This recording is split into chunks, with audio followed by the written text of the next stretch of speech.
The number one thing is that people don't do research before they invest. That, I would say, out of the 6 different things that I've tried to classify that I've learned, that's number one.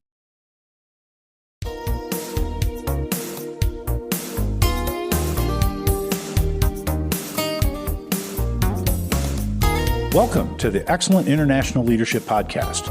Your host today works with the world's leading experts on international leadership, helping them find purpose and implement their vision.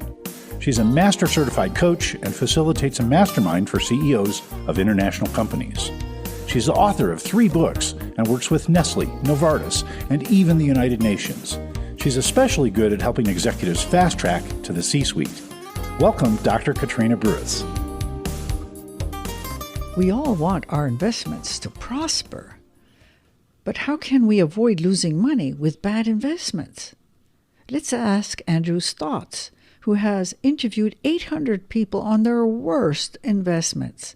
Andrew proposes 6 action steps to make sure you thrive with your investments.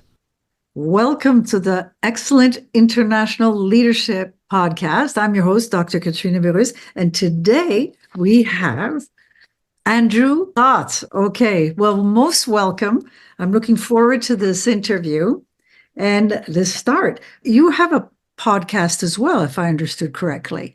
That's correct. And you've interviewed 800 people on their worst investment ever. So tell us, what did you learn from that? Well, the first thing is I learned that people are willing to talk about their worst investment ever. You know, I wasn't sure if they were willing to. So that's the first thing I learned. I think I basically learned kind of 6 lessons from that. And I keep learning. But I think the people always ask me, what's the number one thing that you learn? And I would say the number one thing is that people don't do research before they invest. They don't do their research, and therefore they just kind of rush into something. And that I would say, out of the 6 different things that I've tried to classify that I've learned, that's number one. So they don't do the research. Do they rely on their advisor? No, I mean, keeping in mind with 800 interviews, it's more than just an investment. It may be they started a restaurant, or they bought a house, or they went into a relationship, right? Mm-hmm. It could be many, many different things. So it's a little bit more, but I would say that in theory, if you're hiring an advisor, your advisor should be doing a solid amount of research, but that still doesn't mean you don't have to look at it. You still have to ask questions and do some research. Absolutely. So dying to know the other 5. Would you like me to go through them? I'm happy to just take them one by one, little by little. So the first one is fail to do their research. And I always tell people, my suggestion for people how to overcome this one is just to write down your research about your investment idea. In particular, focus on the gain. You know, I think I'm going to buy this condo in Las Vegas, and I'm going to rent it out for the next 5 years, and then I'm going to sell it at a much higher price. Do the calculation. You know what, and it doesn't have to be super complex. So I think that's my first thing. The second most common mistake is people fail to properly assess and manage risk. They get excited about the gain. A little bit more. What do they fail to assess the risk? They don't. I use 2 words there, assess, and I try to say assess versus manage. Assess is before you go into the investment, and manage is when you're in the investment. What I see is that people they don't think clearly about what could go wrong. They get excited about what could go right. And that's my first step, is write down all your research about what could go right. You know, calculate your potential gains. But here we have a mistake that people make of not assessing risk. And a second part of that is managing risk. Now, this is more simple to explain in the case of the stock market. Imagine you bought 5 stocks. And you saw that one started really falling. You could say the way I'm going to manage risk is if this stock goes down by 20%, I'm out. This is called a stop loss. Whenever I invest in individual stocks or for my clients, I always set a stop loss. And that is one way that I manage risk. Now, the way that I would say to overcome this mistake is to start to rank the risks by probability and severity. And then think about, okay, now that I understand, maybe just look at the top 3 risks. That's okay. You know, you don't have to look at everything, but take some time to separate from your research on the gain, do some separate research on the risk. Okay. Maybe I don't find a tenant. You know, maybe the costs are higher than I thought. Maybe the cost of marketing this condo is very expensive, or maybe I don't sell it at the same price I thought, you know, and those are all examples of risks. I would tell a story here if you would like to hear a little story in my own life. I have a business in Thailand. It's a coffee factory, and I have it with my best friend, Dale. Mm-hmm. And we had an opportunity to expand to Vietnam, and with a global partner that said, look, we'll give you the franchise there for Vietnam.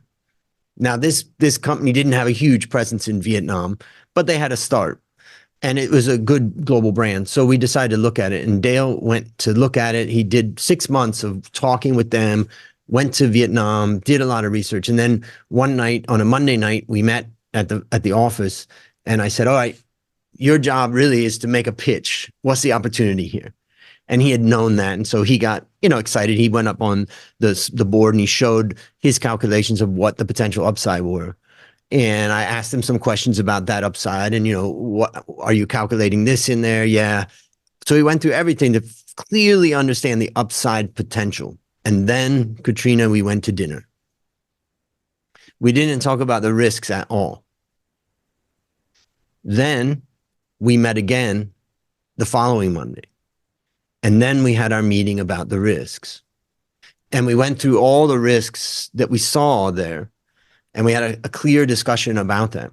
And in the end, we decided that we could deploy the same amount of capital in Thailand to expand and get almost the same amount of return in revenue, but a much higher level of profit because we didn't have to learn a new language, a new culture. We didn't have to hire new people. We didn't have to now start traveling back and forth and all that.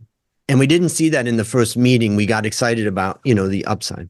So what I like to tell people is separate the research that you do on return from the research that you do on risk. And if you do that right there, you'll probably reduce your chances of having a terrible, worst investment ever and coming on my podcast. Okay, good.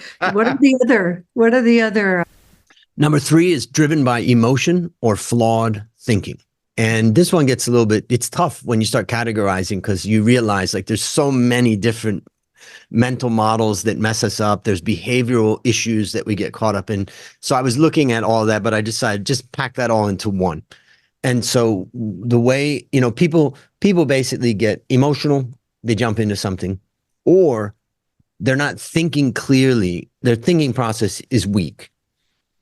And for instance, a good example of that is if you set up a restaurant, you got 5 tables in the restaurant and you think you're going to make a huge amount of money from this restaurant, but you may not even started really thinking about the way you thought about it was wrong. You should have thought, okay, I have 5 tables. What's my average revenue I would get per table, per meal? And let's say it's $500.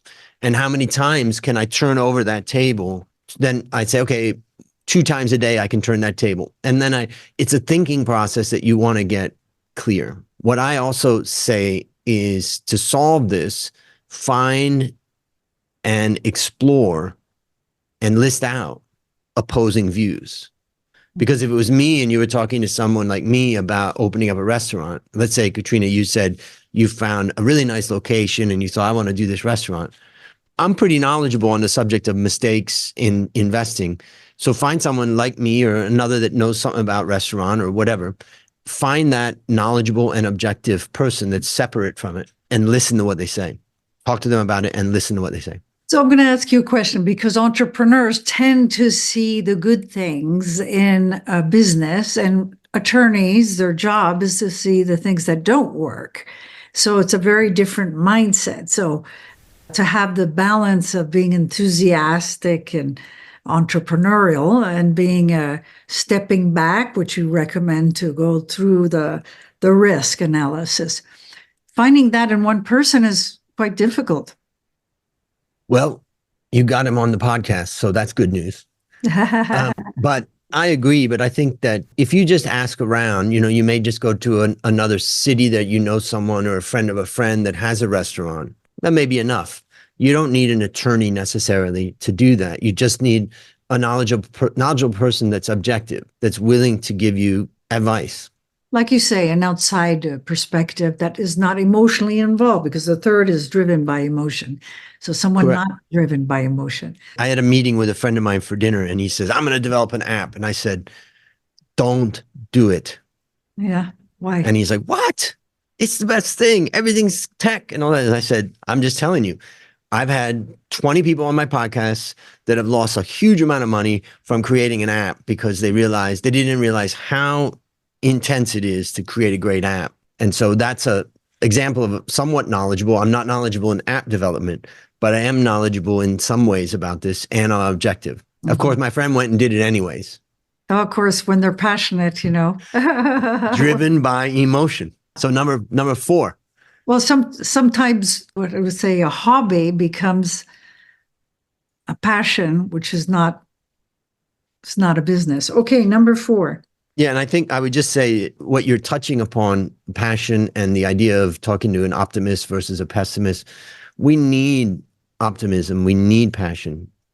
Without the entrepreneur and without a capitalist system, we get no development. So we don't want to rely on people who are totally negative and don't have that passion. We do want to take feedback from those people, but we have to have the passion or else we don't develop this world. So number 4. Yes. This one can be applied in personal relationships as well as business and investing. And that is multiplication. Yeah. Number 4 is misplaced trust. Do you have an example of that? Well, it's just, the number of people that, a great example of that is a guy I interviewed, Ashraf. He's from Pakistan and he's a previous president of CFA Society there. So Chartered Financial Analyst, very smart guy. He's very careful with client money and he's very thoughtful in his analysis. But, out of the blue, someone called him and said, hey, I found out we have some property in London that's about to be developed. And you can buy it now as raw land before it's developed. And it's going to basically increase in value by 10 times once we get the development going. And this is a chance to get in at the ground floor. And within about a week, he had transferred about $10,000, the equivalent, let's say $10,000 to this guy in London. And then he never saw the money again. Ooh, ow. It was just a scam. Yeah, it was a scam. So he didn't even look the background of this person. Yeah, and that's what makes it so remarkable is that he's definitely he's a very cautious guy. But it just shows that people who are untrustworthy are master manipulators. Yes, right. They know how to do it in such a way that you don't even ask. Or fine, ask me what are all the risks, and then they have an answer for everything. Mm-hmm. And I have another story of a guy that was trading cryptocurrency and foreign exchange. Mm-hmm. And he was pretty excited because he had found a company outside of America that he was sending his money to and he was trading and they were giving him some tips and he was making good money. And he at one point he asked, hey, I've put in 5,000 and now we're up to 25,000. I want to take my initial 5,000 out, or something along those lines. And then they transferred him the money and then he ended up putting in more money and kept trading. But in the end, it was all fake. It was fake charts, fake, buys and sells. It was all fake. Oh. And so he trusted them. And then eventually when he tried to get the full money out, they were gone. Right. Well, we know there's a Ponzi scheme that were done by several I forgot his name, but there was Bernie Madoff did the Ponzi scheme. Madoff, right. Yep. He was a master art. My goodness. Yeah. And that's the thing about misplacing trust is that there are masters. So what's going to happen for all of us is that people are going to come into our lives and they're going to appear trustworthy, but they're not going to be. What I like to tell people is get to know the person that you're investing with. And remember, unlike some other things, we can see books on Amazon where it says the hack for such and such, or the cheat for this, or the way to do this. All of these shortcuts don't exist for trust. Trust is only earned through difficult situations where you can then observe a person's behavior. Trust takes a long time and there's no shortcut for it. So just keep that in mind as you're going through your daily lives, that there are masters at getting people to trust them when in fact they're not actually trustworthy. So, okay. So misplaced trust. What's the fifth? So fifth is failed to monitor their investment. I have a friend of mine that I advised him on a sale of his business. And I asked him, what do you do with your money? He says, let me show you. He opens up the bottom drawer on his desk. And he says, all my investments, whenever the letters come in of what I own, I just put it down there. He hadn't looked at his investments in maybe 5 years. And it's not uncommon for many, many people. Everybody's busy. So you make an investment and then you don't follow it up. And then eventually it just disappears. And people disappear, stocks go down, all kinds of things can happen if you're not monitoring your investment. Yeah, it could happen in the contrary, where some stock you forgot, by just value driven, it goes up slowly but surely. You're right. Instead of and for those people, that's a great stroke of luck. And it may be in his portfolio that something did go up. But one place I would really recommend is when you're investing in a startup business. So let's say somebody says, I'm going to start an Italian restaurant and there's none around and it's a great opportunity. And I want to raise money from it. And Andrew, I want $10,000 from you to be one of the initial investors. Is it possible that Italian restaurant could make a lot of cash? Yeah, definitely. It's possible. Is it probable? No.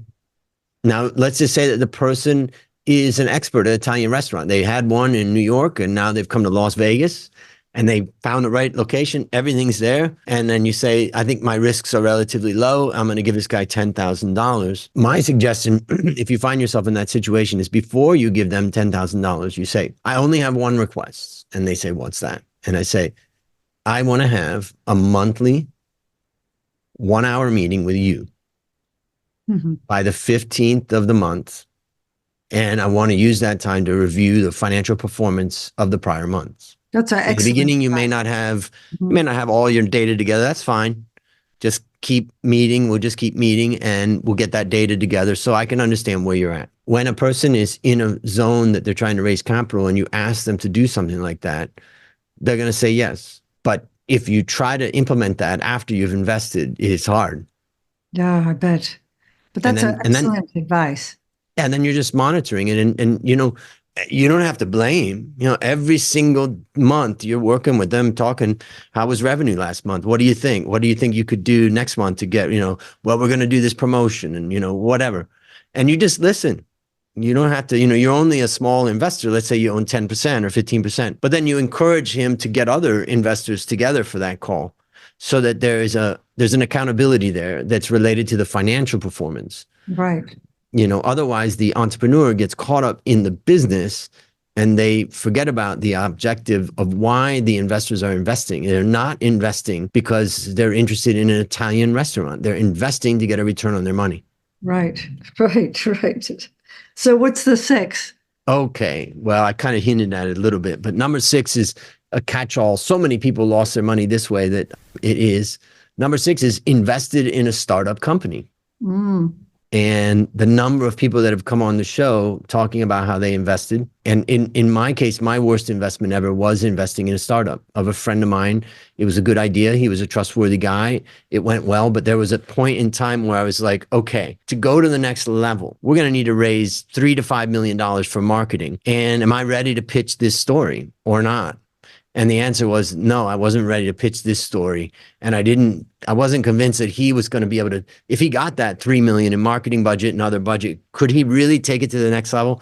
I wasn't convinced of that. And we ended up pulling the plug. And I lost all of my investment into that. And the other thing is probably lost a friend, I believe. Well, what I'm good about is that I never lose friends.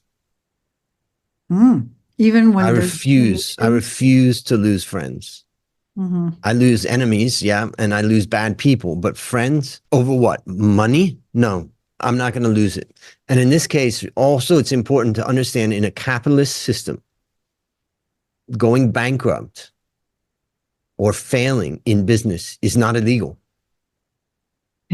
It's not. It is illegal in some countries. Really?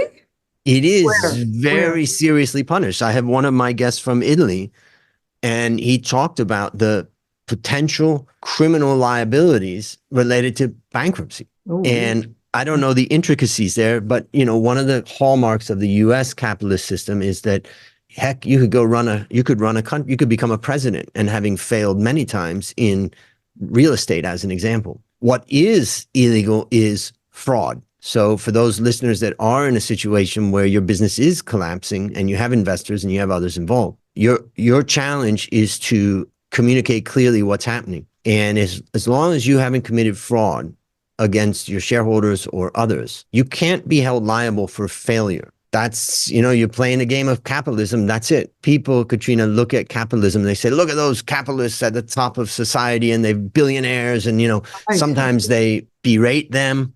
Other times they admire them. But that's capitalism, right? It creates that. But I would like to argue that the other side of capitalism is more important. And that is the millions and millions of entrepreneurs who start businesses that collapse every single year. They say the average failed companies within the first 5 years. Yeah. I mean, majority of companies are failing. And when they're failing, they're losing everything. And that is the amazing thing of capitalism, is that people keep going into the game. And what are they trying to do? Develop a product or a service that is appealing to the market, that solves a problem that the market has. And out of those 1 million businesses that close every year, 10,000 survived to become thriving businesses. And that's the brutal edge of the sword of capitalism that most people who criticize capitalism never really think about. And that is the intense amount of work and dedication done by entrepreneurs who fail. Right. Unfortunately, the media is very much berates wealthy people in the films, that they're not honest, that they're taking advantage. And maybe that will impacting the desire of people to really be entrepreneurs.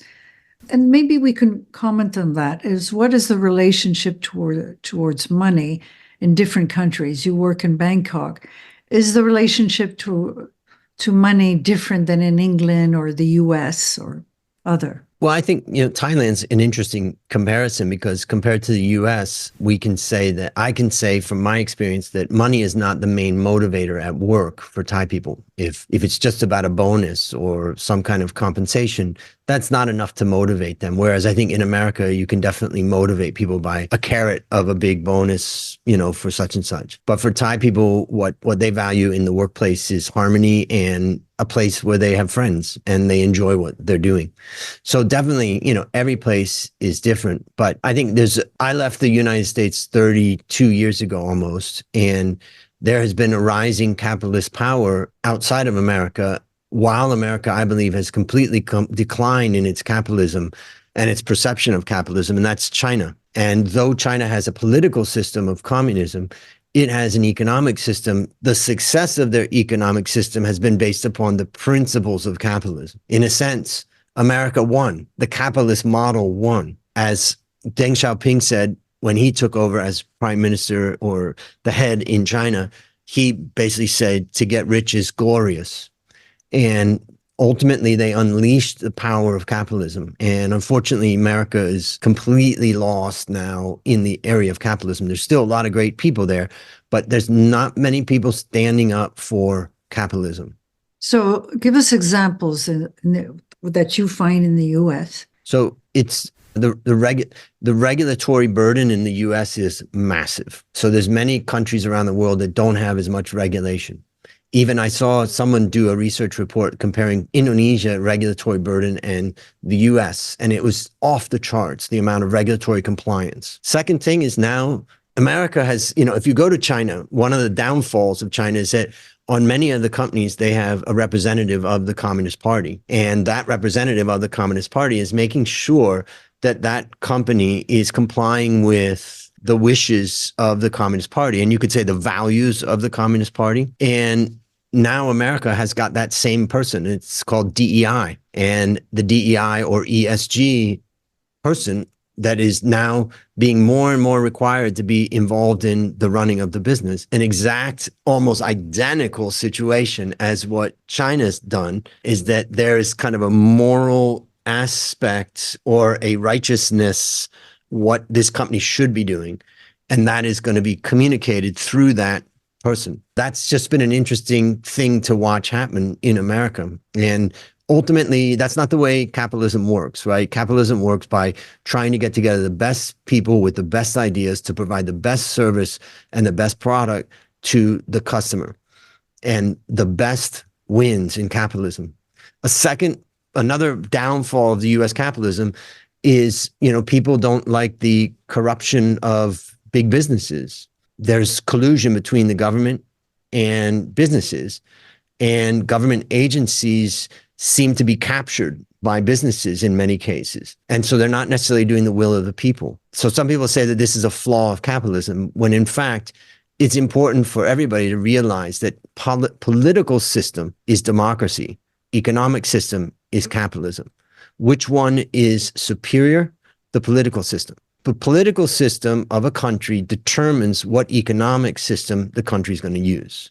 It's the responsibility to set the rules of the game of the economic system by the politicians. But what happens is there's been very, very wealthy Chinese people that have had the equivalent of, for example, Amazon and other things that have been retributed. What do you think of them? Weren't they very much capitalist, and yet they were pulled back and grounded? Yeah, I'm not speaking in defense of the Chinese system because I see a lot of problems there. Given that I grew up in America, my interest is to make capitalism something that people realize is a very unique and powerful system that America has. And just as much as the government in China is meddling in the affairs of businesses and making judgments on those people in different ways, the US government is doing the same exact thing, but under many, many different ways. It's natural for everybody to feel like we need government to protect us. But we have a whole generation, if you go back to, let's say, when I was young, nobody thought that capitalists were going to save the world. They relied on politicians to stop, different issues going on. But for some reason, that's masterful propaganda. The capitalists have colluded with the government officials to basically come up with a narrative that now you have a whole generation of people, young people, that think that big companies are going to save us from environment and from social issues and getting them involved in ESG and DEI and all this stuff. They have put their faith in big business. And from my perspective, that's not the function of business. Business's function is to increase the value of their business, which is a combination of increasing the profitability of a company or the profits, but also reducing the risk. And that means increasing the value within a framework of laws set by the political system. And if any company goes outside those laws, they should be punished. But within those laws, their objective is to maximize wealth. And it's still their objective. So when you see them doing things that are complying with government regulations, it's a strategic move that we think we can make more by going this way than that way. We think we can reduce our risk more by doing this versus that. Right. Very interesting points. Unfortunately, we're coming to the end of our podcast. Where can people get a hold of you? Just go to my worstinvestmentever.com and all my interviews are there. I'm there. I've got a little contact tab. If you click on that and you send me a message, it will go directly into my personal email. So that's the easiest way to get a hold of me. Great. I want to thank you very much for sharing your knowledge and experience and saving us from bad investments. Thank you so much. You're most welcome. Thank you for listening to the Excellent International Leadership Podcast. You can subscribe to all future podcasts at excellentexecutivecoaching.com and select podcasts. Join us each Thursday to learn more about the latest trends in leadership techniques and bring your leadership to the next level. To learn more about Dr. Burris's coaching programs and the International Leadership Mastermind, use the contact form at excellentexecutivecoaching.com.